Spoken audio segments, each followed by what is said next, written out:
Talk about one of the ugliest, most dehumanizing stories in American history. The way people used to talk about black babies being used as alligator bait. Because that isn't just some wild urban legend or some folklore to laugh off.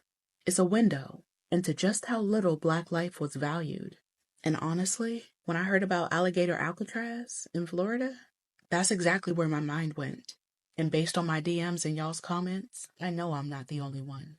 So what does that even mean, black babies as alligator bait? It's a story that's lived in black communities for generations, that enslavers or white hunters would use black infants to lure alligators from the swamp. It sounds so grotesque that people just want to dismiss it outright. Just call it folklore. But here's the truth. In the early 20th century, the newspapers printed it as a joke. Headlines that said, "Bait alligators with pickaninnies." They wrote these stories as if it was just entertainment. They didn't hide it, they laughed about it.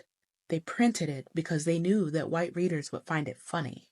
Now, was it some widespread systematic practice? Historians will tell you there's no evidence of organized trade using babies as bait. But those headlines weren't invented out of thin air. They existed because the idea felt believable in a society that saw black life as cheap, as disposable.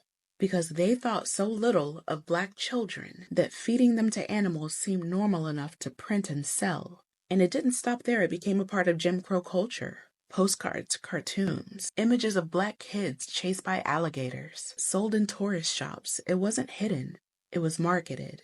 It was taught to white children as normal. It was a tool of terror, turning black children into prey in the white imagination. That's the horror that people want to gloss over.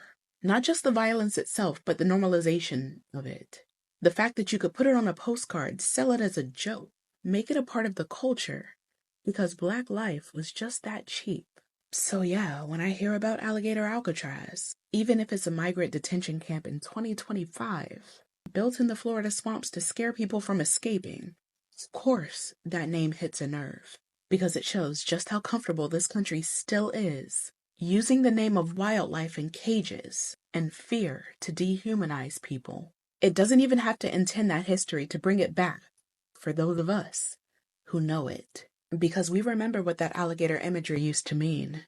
We remember that this country joked about feeding our children to animals. We remember that it was entertaining to them, that our pain was marketable, that our children were seen as bait. So no, don't tell me that was just a myth with no legacy. Ask why those headlines existed at all. Ask why it was funny to them.